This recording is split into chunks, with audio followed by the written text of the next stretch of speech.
आपके और हमारे यूट्यूब चैनल पर आज हम लोग मॉडल सेट का सेक्शन बी पढ़ेंगे। इससे पहले सेक्शन ए कंप्लीट हो चुका है ऑब्जेक्टिव क्वेश्चन। आज हम लोग सेक्शन बी पढ़ेंगे और सारे सेक्शन जो पढ़ेंगे 4 सेक्शन हम लोग को पढ़ना है, जिसमें से सेक्शन बी आज होगा। और सेक्शन बी आपका 2 नंबर का क्वेश्चन है, यानी 2 मार्क्स के हैं। जितने भी क्वेश्चन अभी बनाएंगे वो सारे 2 मार्क्स के हैं, यानी 2 मार्क्स के हैं। ठीक है, तो हम लोग देखेंगे, बहुत ही विस्तारपूर्वक आज हम लोग सीखेंगे इसके बारे में। ठीक है ना, तो चलिए स्टार्ट करते हैं हम लोग। एक सेकेंड, चलिए शुरुआत करते हैं। क्वेश्चन क्या है हमारे पास, बोलता है एपी का पहला पद, यानी ध्यान दीजिएगा, एपी का जो पहला पद है A1 आपका दे दिया है कितना 21। ठीक है, सारवंतर आपका दिया हुआ है 5। क्लियर है। आपको 18वां पद ज्ञात करना है। ध्यान दीजिएगा, A1 पद दिया हुआ था 21, हमको ज्ञात करना है A 18वां पद बराबर क्वेश्चन मार्क। तो हमें पता है कि कितनों भी पद हो, अगर ए और डी दिया होगा तो कोई भी पद हम ज्ञात कर सकते हैं।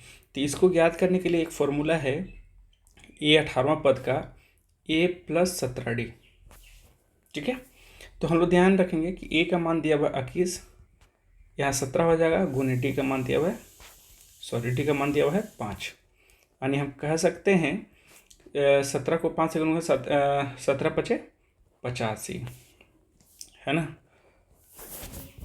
अब इसको जोड़ देंगे, 5 और 1 6, 8 और 2 10, यानी जो 18वां पद होगा वो कितना होगा 106। ठीक है, यही हो जाएगा इसका राइट आंसर। क्लियर है, आप लोग को समझ में आ गया होगा मेरे ख्याल से। चलते हैं नेक्स्ट क्वेश्चन की ओर। नेक्स्ट क्वेश्चन क्या है हमारे पास, बोलता है 14 सेंटीमीटर त्रिज्या वाला, ध्यान से दीजिएगा, एक वृत्ताकार है। सबसे पहले जो क्वेश्चन है उसको हम लोग लिख लेते, बना लेते इतना सा। एक वृत्त है बेटा, और ये वृत्त का त्रिज्या कितना है 14 सेंटीमीटर। क्लियर है। बोलता है तार को मोड़कर एक वर्ग बनाया जाए, यानी ध्यान दीजिएगा, ये 14 सेंटीमीटर त्रिज्या वाला एक वृत्त है, और इसको क्या किया कि इसको खोला गया और एक वर्ग बनाया गया। ध्यान दीजिएगा, इससे एक वर्ग बनाया गया, यानी इससे ये वर्ग बन गया, यानी ये पहले वृत्त था अब वर्ग बन गया। तो ध्यान दीजिएगा कि जब 14 सेंटीमीटर त्रिज्या, यानी यहाँ पर आर दिया हुआ है 14 सेंटीमीटर। ठीक है, और ये ही वृत्त से ये जब तार खुलता है तो ये पूरा वृत्त ऐसे खुल जाएगा। तो ये पूरा वृत्त, यानी कहने का मतलब है कि वृत्त की परिधि, इसका जो होगा वृत्त की परिधि, आगे ये जितना तार खुलेगा वृत्त का, उसी तार से ना वर्ग बनेगा, यानी जो वृत्त की परिधि होगी वही वर्ग का परिमाप होगा, है ना, वर्ग का परिमाप होगा। बात क्लियर है, यानी वृत्त की परिधि बराबर ही वर्ग का परिमाप होगा। तो हम लोग ध्यान रखेंगे, अगर हम वृत्त की परिधि अगर हम ज्ञात कर लेते हैं तो हमें वर्ग का परिमाप भी ज्ञात हो जाएगा उससे। तो हम क्या करेंगे, यहाँ पर देखिए, वृत्त की परिधि ज्ञात कर लेते हैं। तो वृत्त की परिधि बराबर हो जाएगा 2πr। क्लियर है, तो यहाँ हो जाएगा 2 × 22/7, और r का मान दिया हुआ है 14, 7 दूनी के 14, 22 दूनी के 44 × 2, यानी 4 दूनी के 8 और 4 दूनी के 8 सेंटीमीटर में है, तो सेंटीमीटर स्क्वायर होगा। ठीक है, यानी हमें ज्ञात हो गया वृत्त की परिधि बराबर ही वर्ग का परिमाप था, यानी हमें वर्ग का परिमाप हमें ज्ञात हो गया। वर्ग का परिमाप कितना होगा 88 सेंटीमीटर स्क्वायर। क्लियर होंगे। इसी तरह से आपको क्वेश्चन बनाना है, और आपको जो भी बनाना होगा वो स्टेप बाय स्टेप बनाइएगा। ठीक है, और उससे भी हम आपको पहले बता दें कि अभी हमारे चैनल पर 10th क्लास का मैथ्स का रिवीजन चल रहा है ना। आप प्लेलिस्ट में जाइएगा, वहाँ पर सारे सब्जेक्ट का रिवीजन क्लास है, आप वहाँ पर देख लेंगे। और जो भी रिवीजन हो रहा है इम्पोर्टेंट क्वेश्चन का हो रहा है। ठीक है, आप वहाँ से भी देखिएगा, तो आपका जो आने वाला एग्ज़ाम है वो आपका क्लियर अच्छे तरीके से हो जाएगा। ठीक है, चलते हैं नेक्स्ट क्वेश्चन पर। क्वेश्चन क्या है कि यदि आर बिंदु ए और बी को मिलाने वाली रेखाखंड ए बी का मध्य बिंदु है। ध्यान दीजिएगा, एक क्वेश्चन है कि एक रेखाखंड है, एक बिंदु ए है, एक बिंदु आपका बी है, इसकी मध्य बिंदु आपका क्या है आर है। ठीक है, तो आपको क्या ज्ञात करना है, देखिए यहाँ पर एक ठो y नहीं दिया है, तो y आपका मान ज्ञात करना है, और यहाँ पर y का मान ज्ञात करना है। तो ध्यान दीजिएगा, ए बिंदु का निर्देशांक बिंदु कितना है 6,5, और बी का निर्देशांक बिंदु क्या है 14, y। और आर का कितना है 10, 9। ध्यान देखिए, जब भी अगर कोई इस तरह का क्वेश्चन होगा तो अगर मध्य बिंदु की अगर बात होगी तो मध्य बिंदु का फॉर्मूला अगर हम लोग याद करेंगे तो ध्यान दीजिएगा, यहाँ पर x और y नहीं है तो यहाँ पर इसको मान लेते हैं x और y। बाकी हम लोग x और y का फॉर्मूला अगर हम लगाएंगे मध्य बिंदु का, तो मध्य बिंदु का तो हमें y याद करना है, हमें y याद करना है तो हम लोग सीधे y का फॉर्मूला लगाते हैं। तो y बराबर हो जाएगा y1 + y2/2। ठीक है, y का मान यहाँ पर दे दिया 9 और यहाँ y1 हो जाएगा 5 और y2 तो हमें दिया नहीं है तो इसको मान लेते हैं y2। ठीक है, अब ध्यान दीजिएगा /2 हो जाएगा, 2 को इधर करेंगे तो यहाँ हो जाएगा 9 दूनी के 18 बराबर हो जाएगा 5 + y2। ठीक है, अब चलते हैं 18 में से घटा देंगे 5, निकल जाएगा मेरा y2, यानी ये है आपका y2 मान लेते हैं इसको। ठीक है ना, तो y2 यहाँ हो जाएगा 18 में से 5 जाएगा तो 13, यानी कहने का मतलब मेरा y का मान कितना आ गया 13। यही हो जाएगा इसका आंसर। ठीक है, बहुत ही आसानी से हम क्वेश्चन को बनाएंगे, हड़बड़ाने की आवश्यकता नहीं है। ठीक है, चलते हैं नेक्स्ट क्वेश्चन में।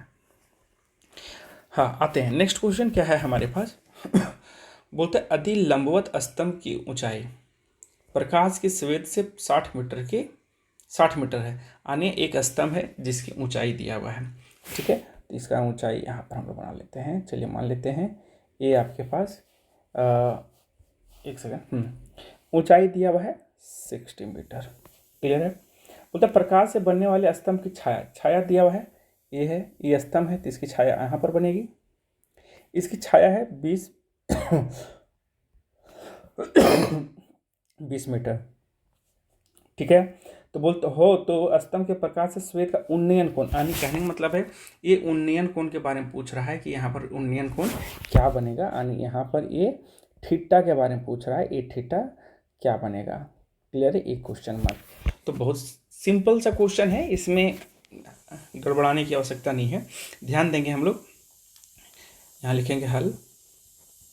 ठीक है, देखिएगा ए, अगर थीटा यहाँ पर हम मान लेते हैं, इसका नाम देते हैं ABC। अगर सी के सापेक्ष पूछ रहा है तो सी के सापेक्ष ये हो जाएगा लंब और ये हो जाएगा आधार।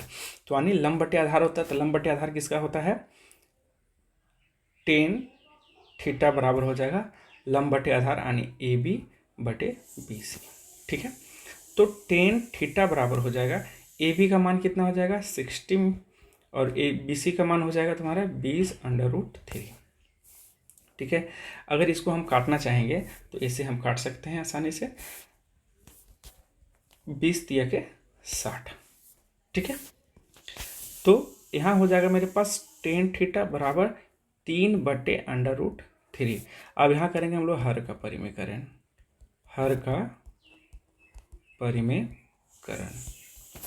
ठीक है, जब हर का परिमेयकरण करेंगे तो यहाँ हो जाएगा tan थीटा बराबर 3/√3 गुने √3/√3, यानी tan थीटा बराबर हो जाएगा 3/√3 और ये 2 को गुना √3 को गुना करेंगे तो रूट खत्म हो जाएगा, एक 3 नीचे हो जाएगा, 3 से 3 खत्म, यानी tan थीटा का मान √3 किसका आता है, तो ये आता है tan 60 डिग्री का मान, यानी थीटा का मान कितना हो जाएगा 60 डिग्री।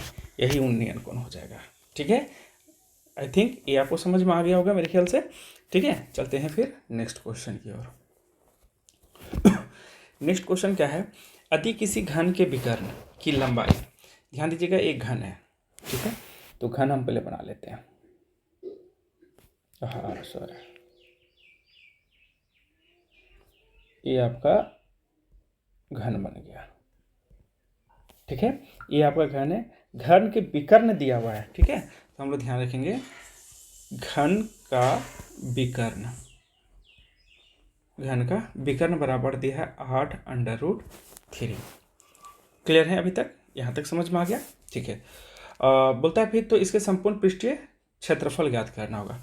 हमें क्या ज्ञात करना है, सबसे पहले क्षेत्रफल ज्ञात करने के लिए पहले हमको इसकी भुजा ज्ञात कर लेते हैं। तो भुजा ज्ञात करना होगा, भुजा को मान लेते हैं ए बराबर क्वेश्चन मार्क। ए ज्ञात करेंगे तब ना उसका क्षेत्रफल ज्ञात कर लेंगे हम लोग। तो घन का विकर्ण, तो घन का विकर्ण का एक फॉर्मूला होता है, घन का विकर्ण का बराबर होता है a √3। ठीक है, तो अगर इसका हमको ये ज्ञात करना है तो a√3 बराबर एक बार फिर से लिखना होगा। तो विकर्ण यहाँ दिया हुआ है, तो घन का विकर्ण कितना दिया है 8√3 बराबर a√3। √3 से √3 खत्म हो जाएगा, यानी a बराबर हो जाएगा मेरे पास 8, यानी भुजा का मान मेरा ज्ञात हो चुका है। अब हम लोग याद करेंगे घन का संपूर्ण पृष्ठीय क्षेत्रफल। घन का संपूर्ण पृष्ठीय क्षेत्रफल बराबर होता है 6a का स्क्वायर। ध्यान दीजिएगा, पूरा आपको लिखना होगा डिटो, तभी आपको मार्क्स एग्जामिनर दे पाएगा। ठीक है, तो हम लोग याद करेंगे 6 गुने a का मान मुझे 8 ज्ञात हो चुका है, तो 8 का स्क्वायर, तो 6 गुने 8 8 64।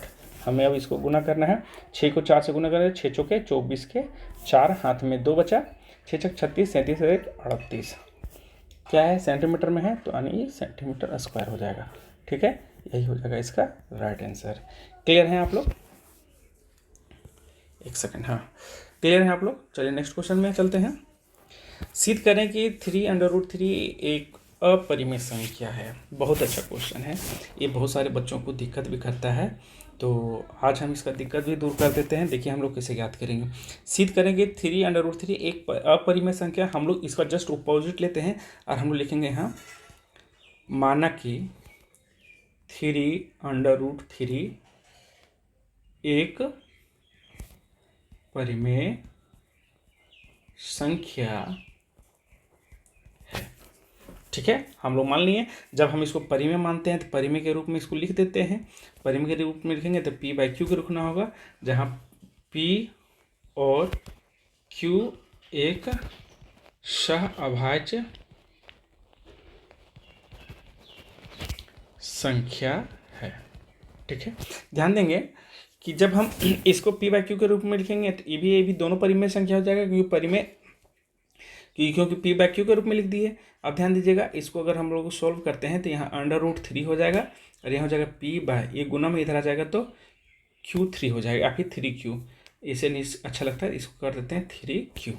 ठीक है, अब ध्यान दीजिएगा यहाँ पर क्या है कि मेरे पास √3 एक क्या है, अपरिमेय संख्या है,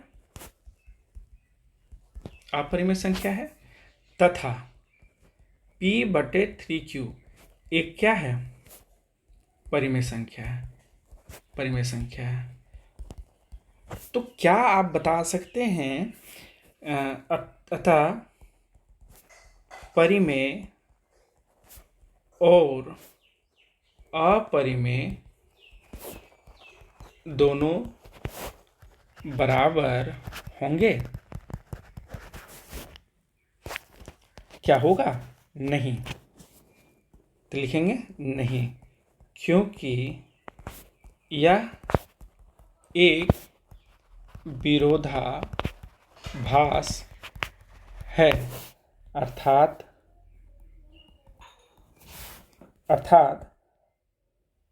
हमने जो माना कि √3 एक परिमेय संख्या है, वह क्या हो जाएगा, अर्थात 3√3 एक अपरिमेय संख्या होगा। ठीक है, बस इतना सा बनाना है, इतना सा थोड़ा सा लिखना है। ठीक है, तो इतना तो आप लोग कर ही सकते हैं। ठीक है, चलिए बच्चों नेक्स्ट क्वेश्चन की ओर। बहुत अच्छा क्वेश्चन आ गया मेरे पास। बोलता है 2 cos square 30 degree into plus x cos 60 degree बराबर 10। तो x का मान ज्ञात करना है। एक बार हम इसको पुनः लिख देते हैं, उसके बाद हम लोग ज्ञात करेंगे इसको। 2 cosec square 30 degree plus x कोस 60 डिग्री बराबर 10। हमें फाइंड करना है x का मान। ठीक है, तो कोसेक 30 डिग्री, तो ध्यान दीजिएगा इसका हमको याद करना होगा कि कोसेक 30 डिग्री का मान होता है 2, और यहाँ स्क्वायर है तो स्क्वायर चढ़ाएंगे। ठीक है, यहाँ x हो जाएगा। ठीक है, अब यहाँ ध्यान दीजिए कोस 60 डिग्री का होता है 1/2, यहाँ कुछ नहीं था, यहाँ इंटू का चिन्ह है, बराबर 10। ठीक है, तो यहाँ हो जाएगा 2 गुने 4 प्लस हो जाएगा x/2। ठीक है, बराबर 10। 4 दूनी के 8 प्लस x/2 बराबर 10। ठीक है। तो हम क्या करेंगे, x/2 यहीं रहने देंगे, यहाँ 10 हो जाएगा, 1 प्लस वाला उधर जाएगा तो ये माइनस में हो जाएगा। ठीक है। अब ध्यान देंगे कि x/2 बराबर यहाँ हो जाएगा 2 और यहाँ x बराबर करेंगे, भागा में इधर चल जाएगा तो गुना में, यानी x का मान हो जाएगा 4। यही हो जाएगा इसका राइट आंसर। कितना आसानी से बन गया ये क्वेश्चन, है ना। दिक्कत तो नहीं हुआ इसमें समझने में। चलिए नेक्स्ट क्वेश्चन की ओर। हाँ अब ये क्वेश्चन जो आया है ये समांतर श्रेणी की क्वेश्चन है। हमें एक क्वेश्चन को देखना है ध्यानपूर्वक कि एक क्वेश्चन क्या पूछ रहा है। क्वेश्चन क्या है, हमारे पास एक समांतर श्रेणी दिया हुआ है जिसमें से पहले लिख लेते हैं, एक है आपका A1 दिया हुआ है 11। यहाँ से अगर हम D निकालते हैं, रुकिए पहले A2 भी लिख लेते हैं। A2 बराबर दिया हुआ है 8, तो इससे हम D निकाल लेंगे। D बराबर होगा A2 माइनस A1 बराबर 8 माइनस 11, यानी D कितना निकल गया, -3। ठीक है। अब आगे पूछता है का एक पद 150 है और क्यों। तो यहाँ पूछ रहा है कि कोई ऐसा पद है जो कि -150 होगा। तो आने हम लोग हमें कौन सा पद है हमें पता नहीं है, तो हम लोग मान लेते हैं कोई ऐसा पद हो जो an होगा, वो हमें पता नहीं है। तो हम इसको लिखते हैं ऐसे करके, रुकिए लिख देते हैं, माना कि वह पद an होगा। ठीक है। तो nवां पद निकालना होगा, तभी तो हमें ज्ञात होगा कि वह कौन सा पद होगा। अगर वह होगा तो हमारा वो सीधे प्राकृत संख्या या फिर एक नॉर्मल वर्ड में आएगा, जैसे 2 4 5 6 7 इस तरह करके आएगा। अगर वह आ जाता है अगर पॉइंट में, तो वह हमारा आंसर नहीं होगा, वह कोई पद नहीं होगा। यानी हम कह सकते हैं ये जो पद दिया हुआ है ये गलत है। ठीक है। तो चलिए nवां पद निकालते हैं। nवां पद बराबर a + n-1 × d। तो nवां पद मान लेते हैं माना, तो nवां पद दिया हुआ है मेरे पास 150। चलिए ठीक है। a का मान दिया हुआ है 11 प्लस n का मान नहीं दिया है क्योंकि हमें याद करना है, d का मान दिया -3। तो यहाँ 150 है, a + 11 इधर आ जाएगा तो -11 में हो जाएगा बराबर, इसको इससे गुना करेंगे एक बार और एक बार इसको इससे गुना करेंगे, यानी कहने का मतलब -3n होगा और यहाँ +3 होगा। यहाँ पर देखिए -150 और -11 -161 हो जाएगा बराबर -3n + 3। ये +3 को इधर ले आइए, 161 - 3 हो जाएगा बराबर यहाँ -3n हो जाएगा। यहाँ हो जाएगा 164 बराबर -3n, माइनस से माइनस खत्म। यहाँ n बराबर हो जाएगा 164 बट्टे 3, 3 × 5 = 15, यहाँ बचा 14, 3 × 5 = 15, यहाँ बचा 1 14, 3 × 4 = 12। पॉइंट आ जा रहा है, 3 × 6 = 18। चलिए हटाइए, पॉइंट आ गया तो आगे दिमाग लगाने की आवश्यकता नहीं है, क्योंकि यह एक ऐसा कोई पद होगा जो पॉइंट में आएगा नहीं। तो यह कोई पद, इस लिखेंगे यह कोई पद नहीं होगा। ठीक है, यही हो जाएगा इसका राइट आंसर। ठीक है। आई थिंक हम लोग जितने भी सेक्शन बी का पोर्शन वो सारा कंप्लीट कर चुके हैं, और हम आशा करता हूँ कि आप लोग ये सारा क्वेश्चन आप अच्छे तरीके से बना पाइएगा। ठीक है। तो अगर अच्छा लगा होगा तो हमारे चैनल को सब्सक्राइब करें। धन्यवाद।